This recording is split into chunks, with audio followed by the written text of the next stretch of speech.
Assalamualaikum warahmatullahi wabarakatuh. Perkenalkan, nama saya Awalia Syifa, NPM 211000015. Di sini saya akan menjelaskan presentasi tentang penegakan hukum di Indonesia atau secara spesifik menjelaskan tentang kasus perampokan di Pulau Mas.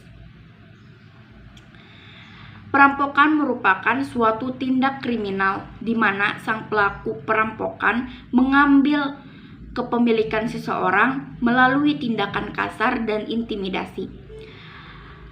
Karena sering melibatkan kekerasan, perampok dapat menyebabkan jatuhnya korban. Dijelaskan dalam pasal 365 KUHP ini, pencurian dengan menggunakan kekerasan yakni pencurian dalam bentuk biasa ditambah dengan unsur kekerasan.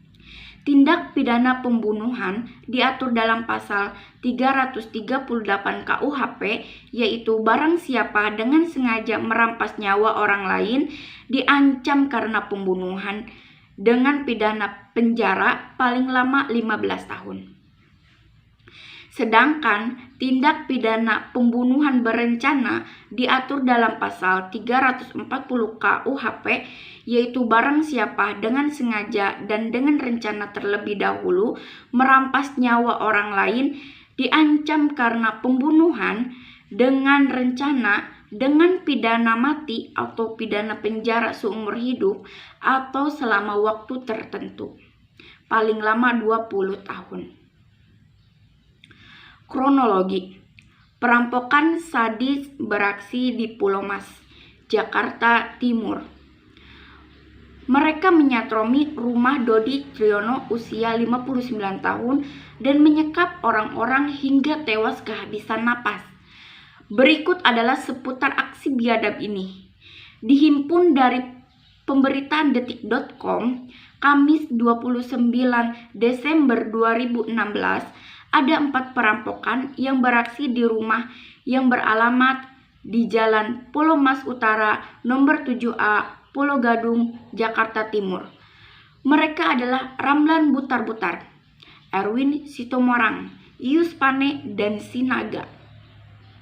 Senin 26 Desember 2016. Ramlan Butar-Butar turun dari mobil Suzuki R3 masuk ke rumah Dodi melalui pintu teralis yang tidak dikunci. Ramlan menyekap orang-orang seisi rumah. Terlihat dari CCTV mereka mengumpulkan orang-orang di ruang tengah sambil mengintimidasi dengan pistol dan golok. Kemudian mengiring mereka ke kamar mandi dengan ukuran 1,5 kali 2 meter.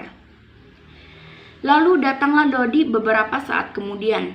Dodi kemudian dijebloskan oleh para perampok ke kamar mandi itu. Erwin Sitomarang membantu Ramlan dalam proses penyekapan ini. Keran air dalam kamar mandi dinyalakan. Kunci dibuang, pintu rusak. Maka terkuncilah 11 orang di dalam kamar mandi sempit itu. Selasa 27 Desember 2016, sekitar pukul 9:25 waktu Indonesia bagian Barat, kerabat bernama Sheila Putri menyambangi rumah Dodi. Dia curiga dengan kondisi rumah karena ada yang meminta tolong. Dia kemudian melapor ke pos polisi Kayu Putih. Satpam dan polisi kemudian datang ke rumah Dodi dan berusaha keras membuka pintu kamar mandi itu. Security bernama Lutfi usia 28 tahun mendobrak pintu itu. 11 orang itu akhirnya dikeluarkan dari ruang sempit dan gelap.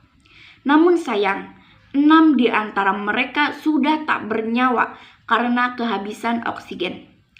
Rabu 28 Desember 2016, sekitar pukul 15 waktu Indonesia bagian Barat, polisi beraksi menangkap Ramlan, Erwin, Yus Pane, dan Sinaga di Gang Kalong Bojong Rawalumbu, Bekasi, Jawa Barat. Letusan tembakan berkali-kali. Ramlan tewas usai ditembus timah panas. Erwin tersungkur karena kakinya ditembak. Sedangkan Yus Pane dan Sinaga kabur. Petang harinya Sinaga ditangkap di Villa Mas Indah, Blok C, Bekasi Utara. Menurut polisi, ini adalah supir R3 yang digunakan untuk menyatroni rumah Dodi. Polisi menembakkan kaki Sinaga saat penangkapan. Satu orang lagi, yakni inisial R, merupakan saudara Ramlan, juga diamankan polisi. R dinyatakan telah menyembunyikan kawanan perampok kejam itu. Polisi telah menyita sejumlah barang bukti saat menatap Ramlan dan Erwin, menangkap Ramlan dan Erwin. Bukti tersebut antara lain uang rupiah, uang Thailand, 5 handphone, STNK, jaket, tas, topi, jam tangan Rolex, 2 kunci motor, dan kemeja putih. Jakarta, Jaksa Penuntut Umum Ahmad Mukhlis mengatakan bahwa putusan Majelis Hakim Pengadilan Negeri Jakarta Timur menjatuhkan vonis hukuman mati dan penjara seumur hidup bagi 3 terdakwa perampokan di Pulau Mas sudah tepat. Majelis Hakim memutuskan ketiga terdakwa terbukti melakukan pembunuhan berencana. Hakim Gede mengadili Ridwan Sitorus alias Yuspane usia 46 tahun dan Erwin Sitomarang usia 34 tahun dengan hukuman mati, sedangkan Alvin Bernius Sinaga 31 tahun divonis penjara seumur hidup. Lalu siapakah Dodi Triyono itu? Dodi adalah seorang insinyur Universitas Indonesia. Dia berprofesi sebagai arsitek. Selain itu, dia juga hobi mengoleksi mobil. Ada Ferrari, Lamborghini. Dodi tinggal bersama anaknya di rumah naas itu. Nama-nama para korban, 6 korban tewas. Dodi Triyono 59 tahun, Diona Afrika 16 tahun putri Dodi, Dianita Gema 9 tahun putri Dodi, Asta teman Gema, Sugianto supir, Tarso supir. Lalu 5 orang korban luka. Emi 41 tahun pembantu, Zaneta Kalila 13 tahun putri Dodi, Santi 22 tahun pembantu, Fitri Yani 23 tahun babysitter, Windy 23 tahun babysitter. Lalu siapa sebenarnya para perampok itu? Polisi mengatakan gerombolan perampok itu tergabung dalam kelompok Korea Utara. Ramlan yakni pentolan kawanan ini adalah residivis kambuhan. Dia pernah beraksi merampok warga negara Korea di Cibubur pada pertengahan 2015 lalu. Dia juga pernah merampok di Tegal, Jawa Tengah pada 2010 lalu. Ramlan diketahui punya penyakit ginjal, jalannya pun pincang. Ia berprofesi sebagai supir angkot.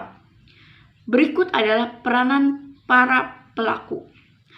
Ramlan Butar-Butar, pemimpin perampok. Erwin Sitomarang, eksekutor perampok. Yuspane, eksekutor perampok. Sinaga, supir mobil R3 yang dikendarai untuk menyatroni rumah Dodi.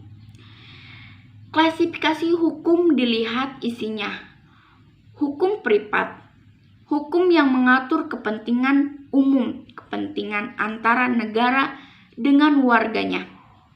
Contohnya, hukum pidana, hukum administrasi negara, hukum tata negara, dan lain sebagainya.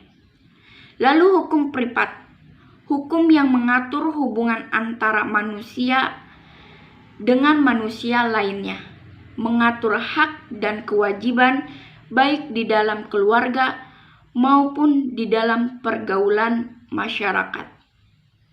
Contohnya, hukum perdata.